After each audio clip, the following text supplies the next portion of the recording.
We live in interesting times. Today's stories. Chile commemorates the return of democracy amid social crisis. Iran tells a nuclear watchdog that JCPOA should be preserved. Thousands are homeless after fire razes a Bangladesh slum. U.S. Congress passes a final resolution to restrain President Trump on Iran. Reactions outside the court after Harvey Weinstein is jailed for 23 years. President Trump meets U.S. bank leaders amid coronavirus health crisis. President Trump announces steps to combat coronavirus and says the virus will not have a chance against the U.S. Plus, the Canadian government steps up response to coronavirus. This is Eagle News coming to you from Las Vegas, bringing you stories from around the globe. I'm Anna Klee.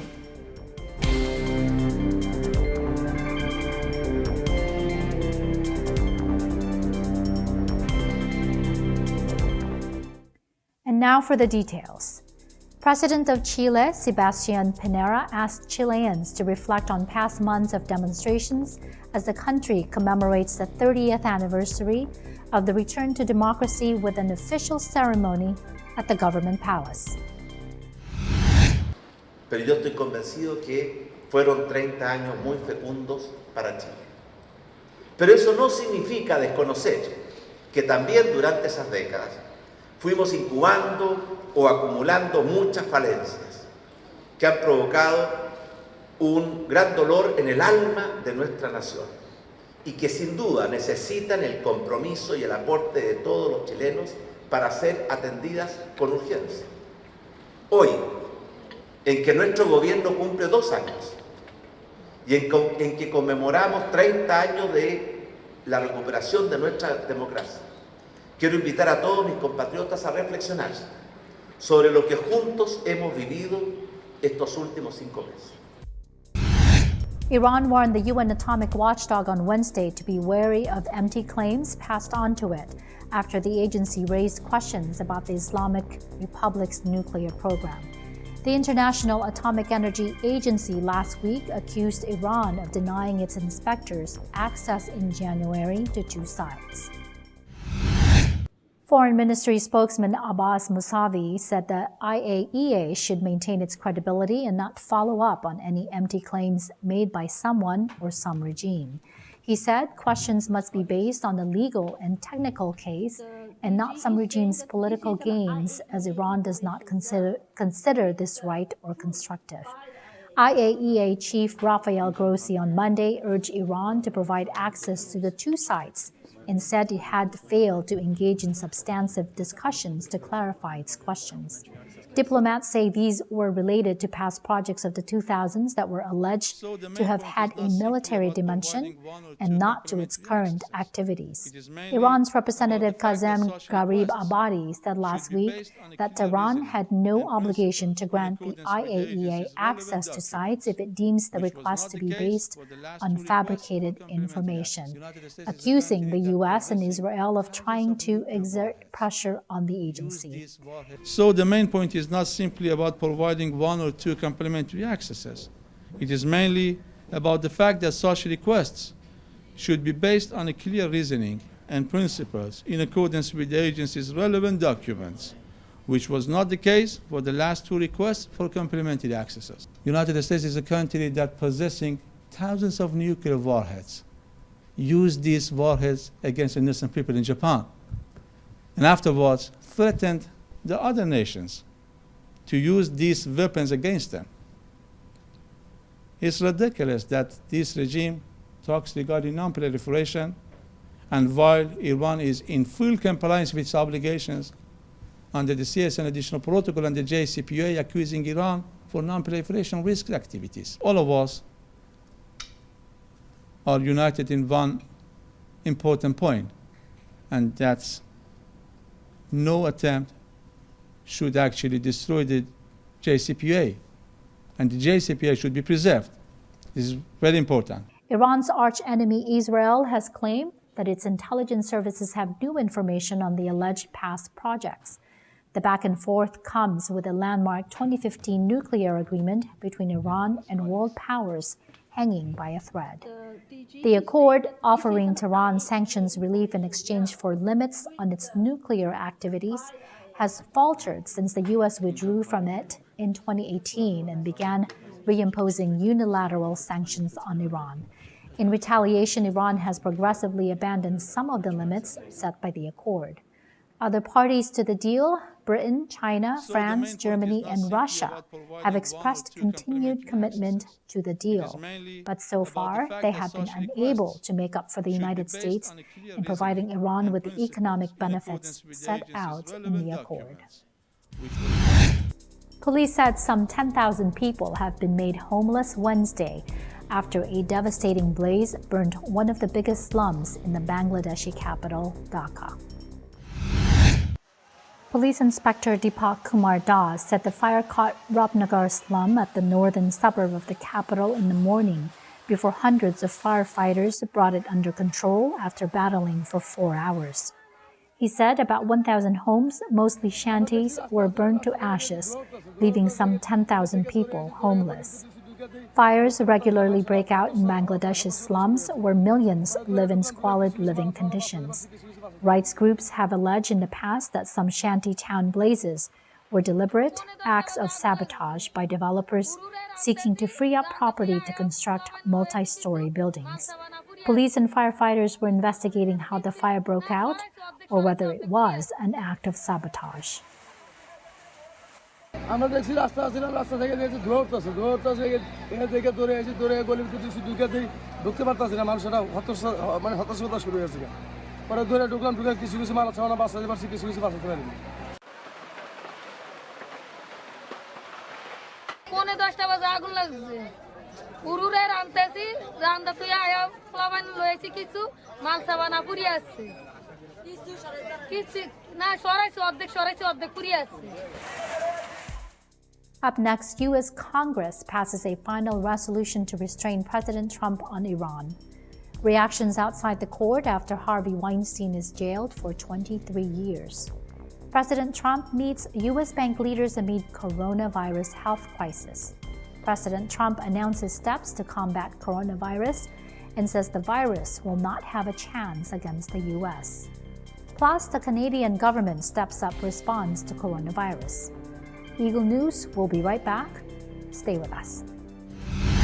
So some of the things I do to protect myself from COVID-19, or better known as coronavirus, is that whenever I sneeze or cough, instead of covering my mouth with my hands, I cover it with my elbow. Hi, I'm Lyle and I live in Maryland. I protect myself from coronavirus by washing my hands for 20 seconds and using hand sanitizer before doing anything. Hi, I'm Liam James.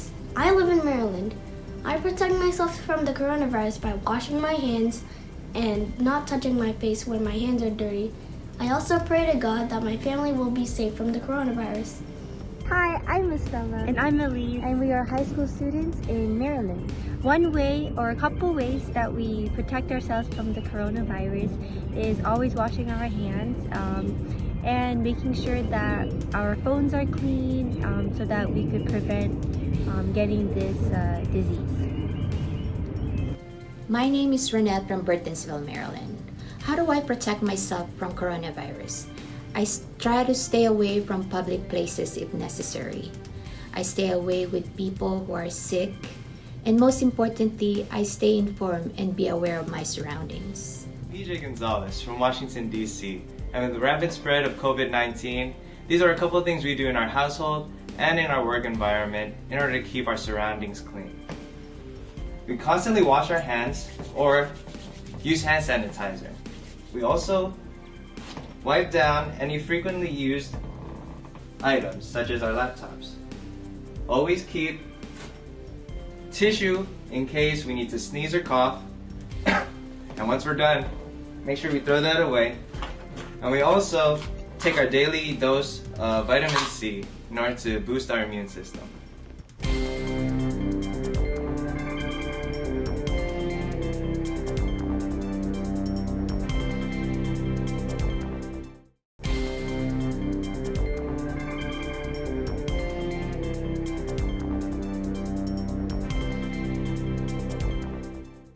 You're watching Eagle News, broadcasting from Las Vegas. I'm Anna Klee. The U.S. Congress on Wednesday gave its final approval to a resolution to restrain President Donald Trump from attacking Iran after months of soaring tensions.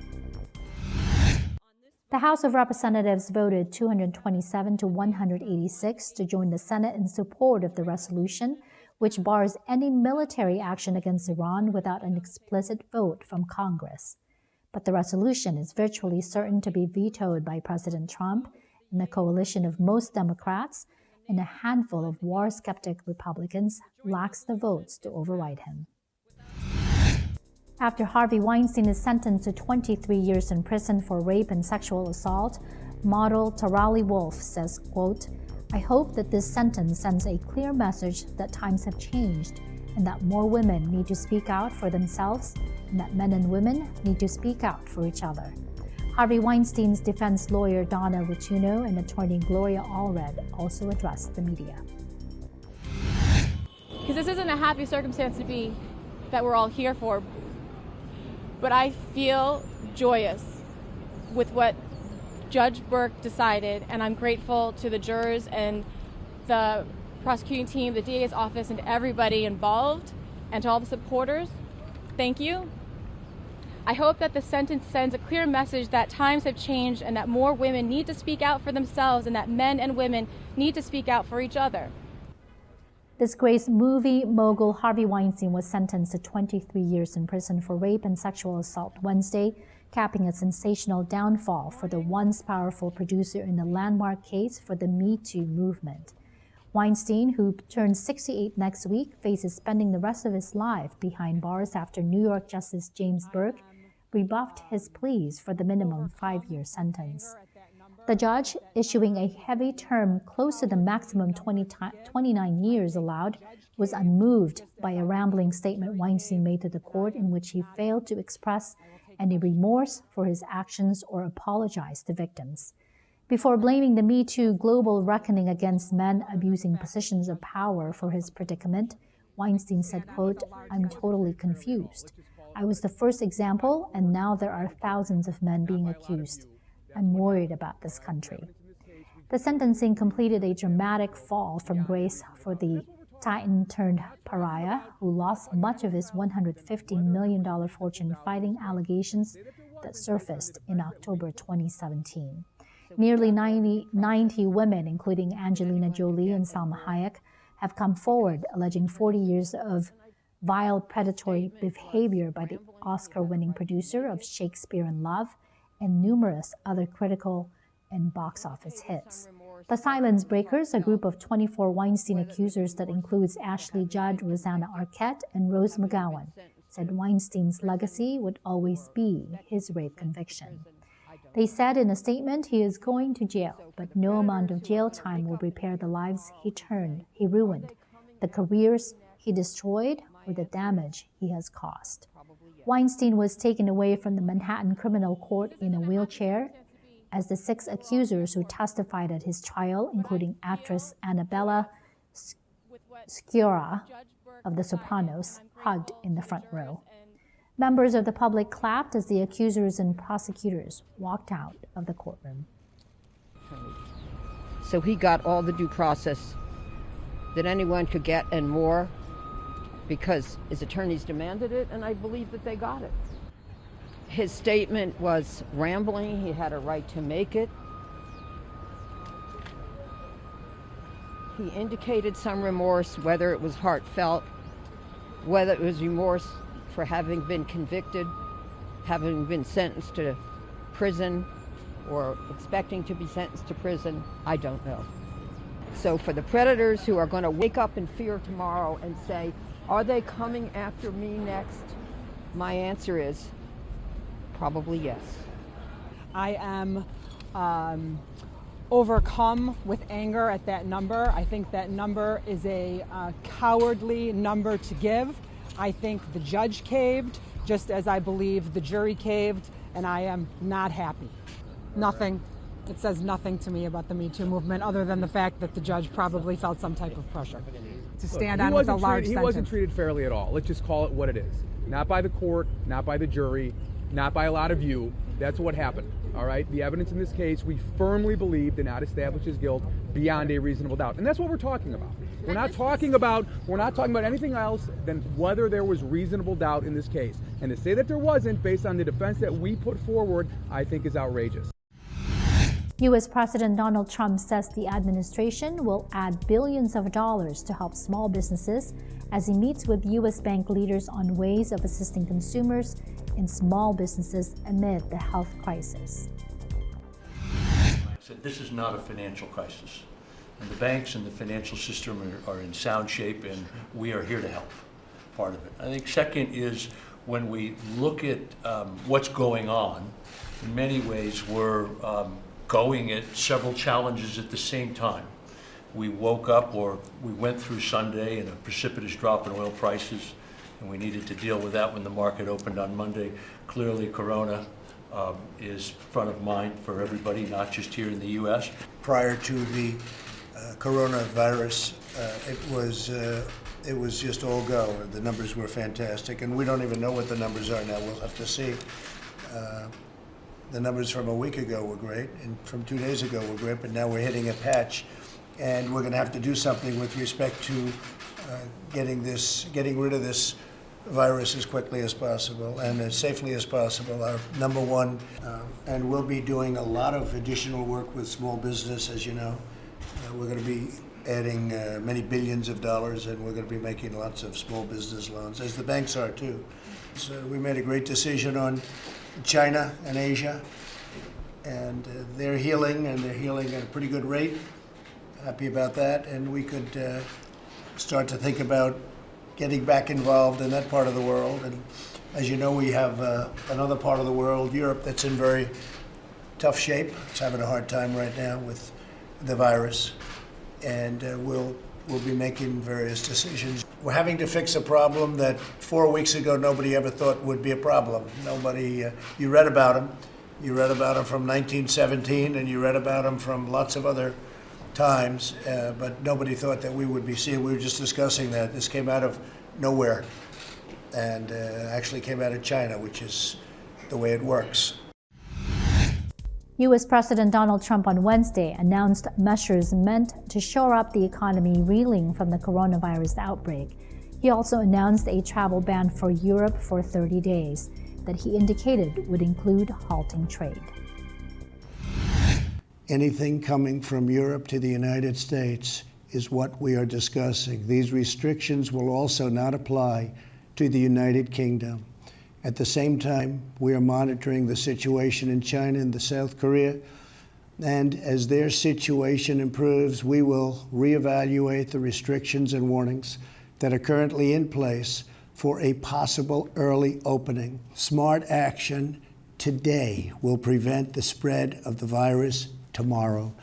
Every community faces different risks, and it is critical for you to follow the guidelines of your local officials who are working closely with our federal health experts, and they are the best. We are at a critical time in the fight against the virus. We made a life-saving move with early action on China. Now we must take the same action with Europe. We will not delay. I will never hesitate to take any necessary steps to protect the lives, health, and safety of the American people. I will always put the well-being of America first. The virus will not have a chance against us. No nation is more prepared or more resilient than the United States. We have the best economy, the most advanced healthcare, and the most talented doctors, scientists, and researchers anywhere in the world. We are all in this together. We must put politics aside, stop the partisanship, and unify together as one nation and one family. Meanwhile, in Canada, with coronavirus now classed as a pandemic by the World Health Organization, the Canadian government has stepped up its response. And as Eagle News correspondent Thomas I. Likeness reports, the number of new cases continues to grow, reaching nearly 100. The Western Canadian province of Alberta has reported 5 new cases, bringing the total in Canada to 98. Chief Medical Officer of Health, Dr. Dina Hinshaw, says all 19 of the cases in the province are travel-related. Hinshaw also says the declaration of coronavirus as a pandemic by the World Health Organization reflects the seriousness of the situation. COVID-19 is not like other threats we have seen in the past decades. It is more severe than seasonal influenza or the H1 pandemic of 2009, and it is more contagious than viruses like SARS. It can be contained, as has been shown in other countries like Singapore, but it will take an effort of all of us to do so. Hinshaw says she has some recommendations for travelers returning to Alberta from outside the country. I'm recommending that all travelers returning to Alberta from anywhere outside of Canada should consider limiting attendance at any large public gatherings, and most importantly, all travelers should closely monitor themselves for symptoms such as fever or cough. Hinshaw says anyone who has symptoms should contact health authorities and self-isolate until they can be assessed. She recommends that people over 65 and those with chronic health problems should not travel outside of Canada. Now, that's because the global risk is increasing rapidly, and it's difficult to pinpoint just which destinations have the greatest risk. Hinshaw adds that even healthy people should carefully consider their travel plans. Meanwhile, the Canadian government will spend up to $1 billion to offset the impact of the disease. Half that money will go to the healthcare system. The rest goes to businesses and workers who are feeling the impact of the infection. As the infection works its way through the country, it's become the #1 topic of conversation around the water cooler, and there's no escaping its effects. Everything from jobs, conferences, sporting and cultural events, and just everyday life is feeling that impact. In Edmonton, Thomas I. Likeness, Eagle News, 1 with 25. Thanks, Thomas. That is today's Eagle News. Join us again tomorrow for stories that matter to you. Visit our websites at eaglenews.net and eaglenewslive.com. Follow us on Twitter at twitter.com/eaglenews and on Facebook at facebook.com/eaglenews. Thank you for watching. I'm Anna Kui, 1 with 25. Because of the spread of the COVID-19 virus, my family and I have been practicing extra measures in trying to protect ourselves. One of these things is frequent hand washing and making sure that it is for at least 20 seconds and in warm water. Instead of handshaking, we will now be fist bumping, elbow bumping, or even bowing to those that we are wanting to greet, most especially with the elderly. Also, we are now carrying the antibacterial wipes so that when we are in public places and where we need to wipe down, we have those handy on us. Hi, my name is Robin. I live in Porter Ranch, California. At work, I protect myself and my coworkers from the coronavirus by disinfecting my telephone and my desk surfaces with sanitizing wipes, and I use Purell on my hands for a clean workspace and use elbow bumps instead of handshakes. Continue to stay informed and don't panic. Always follow the advice of your local health. Hi, my name is Camilla Malawicki and I am 23 in Burbank, California. These are the steps that I take to prevent myself from the coronavirus. So I just make sure that I wash my hands regularly, making sure I get under the fingernails and just all parts of the arm as well to make sure that everything's safe and clean. I also will do the same for my desk or anything I touch. I will make sure I sanitize with sanitizing wipes. I also take immune pills to help with my immune system. It's a preventative measure just to make sure that nothing coming in is gonna affect me. I also just make sure that I don't panic or freak out, just because to me, if I'm taking all these steps, I know that I'm gonna be safe.